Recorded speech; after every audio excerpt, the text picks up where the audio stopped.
Hello, my friend, and welcome back to this beautiful channel of learning new things. In this case, we're learning Russian. All right, let's actually remember what we did last time. Actually, this is the second video of this series, and in the previous one, we were discussing the alphabet. I decided to divide this alphabet session into three different videos because it's a little bit easier to acquire this information in portions, all right?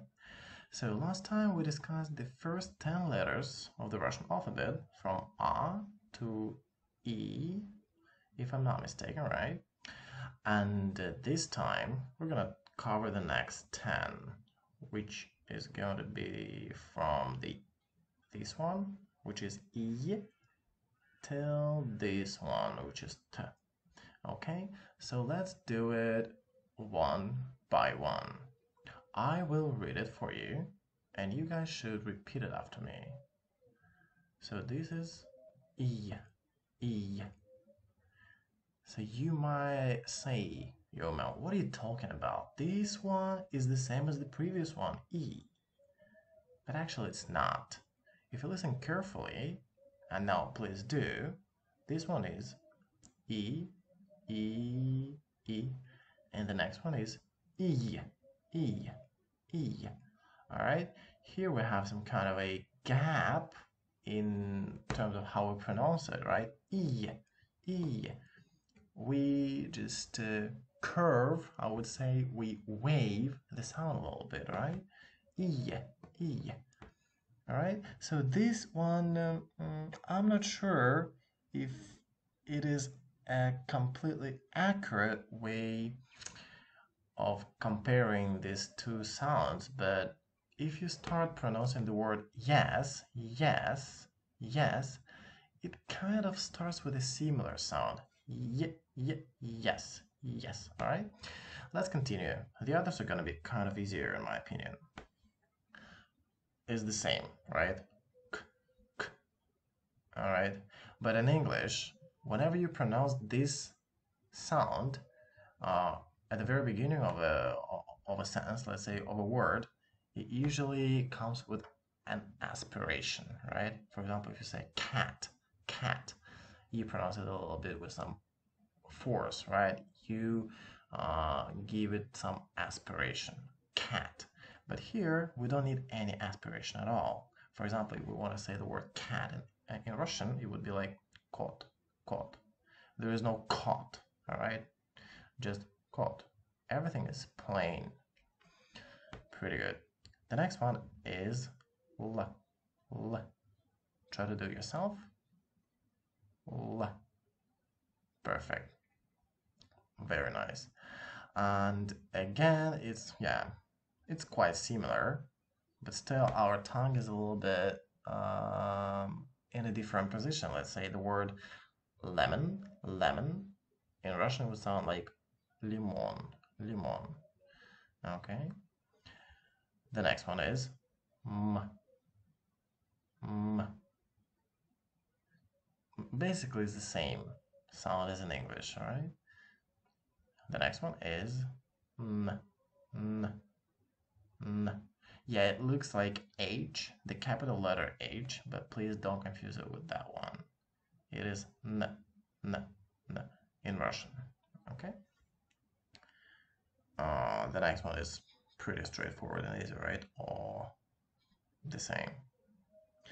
This one, on the other hand, looks kind of similar to N, right? A lot of English speakers who start learning Russian confuse it with N, but it's P,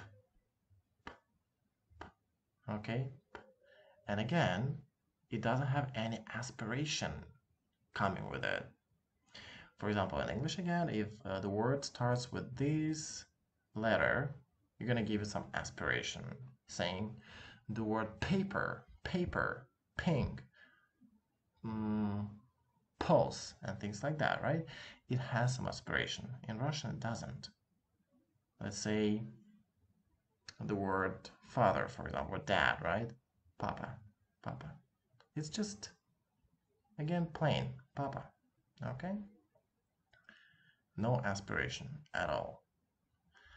let's get to the next one, which is no, it's not P. It's not even R. If you watch the previous video, you remember that it's like some dog roaring, right? Being angry at you. You need to touch the top of your mouth with the tip of your tongue and roll it, roll it, roll it, right? Try to do that. All right.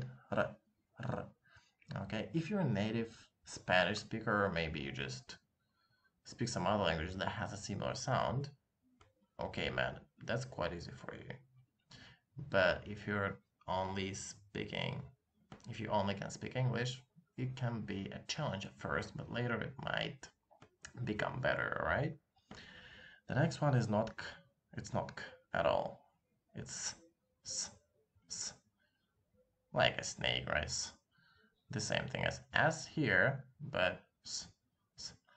And again, the position is a little bit different. The position of your tongue, I mean. S, S. This one is S, and this one is S.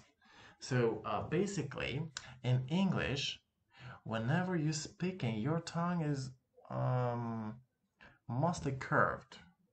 Curled? Curved, yes. You wave it kind of, right? But in Russian, your tongue rests on the bottom of your mouth. So usually you don't move it too much. You should keep it in mind. And the very last letter for today is T. T. T. And again, in English we have some aspiration, right? If the word starts in this letter. Let's think of an example. For example, the word time. Time. You wouldn't say time, right? Time. But if you know some patterns of a Russian accent, when people speak English with a Russian accent, they would probably just say time, right? Not time, but time. It's because in Russian we don't have this aspiration.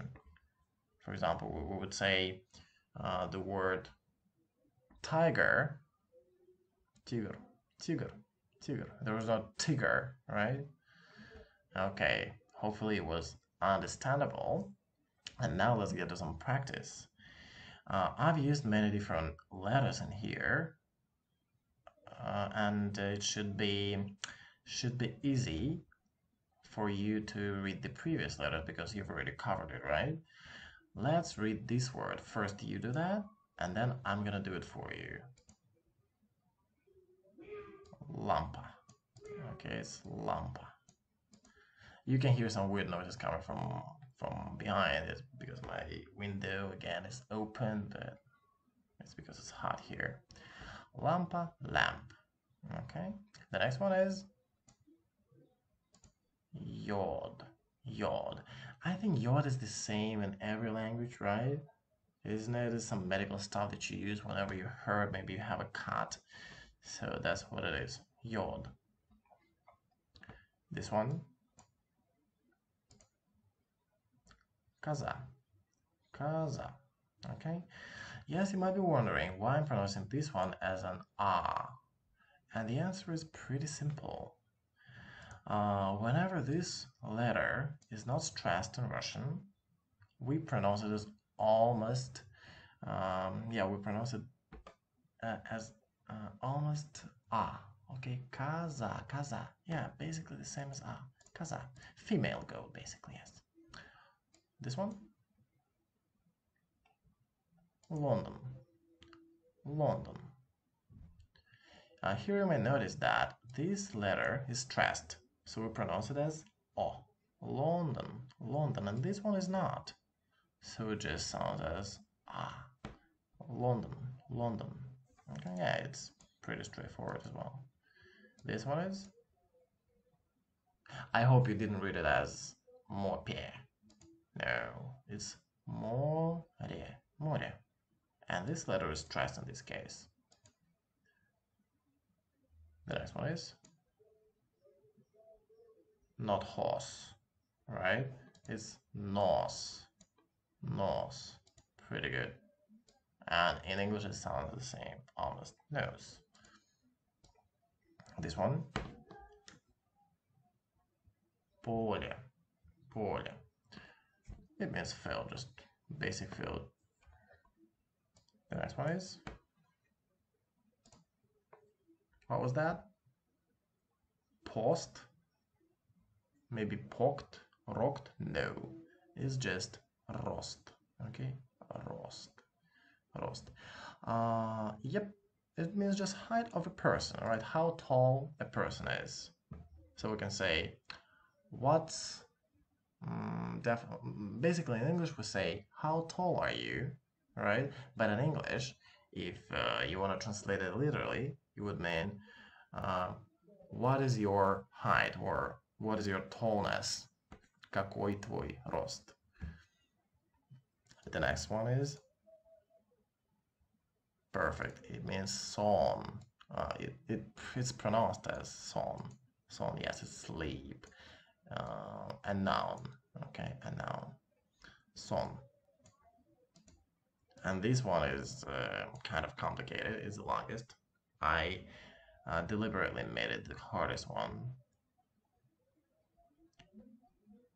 Trampoline. Trampoline. Yeah, in English it's just a ramp. Basic ramp. If you have ever played these racing games, you have a lot of ramps there, right? To jump with their help. So yeah, in Russian we say trampoline. Okay, pretty good, everybody. If you have any questions, you can ask me in the comments below. And I hope this video has been productive and not too boring. But pretty soon we're gonna end with this. We're gonna finish with this Russian alphabet, and we're gonna get to some more interesting things and topics. All right. And now I wish you a beautiful evening, day, or whatever it is that you have there, and I'll see you next time. Bye bye.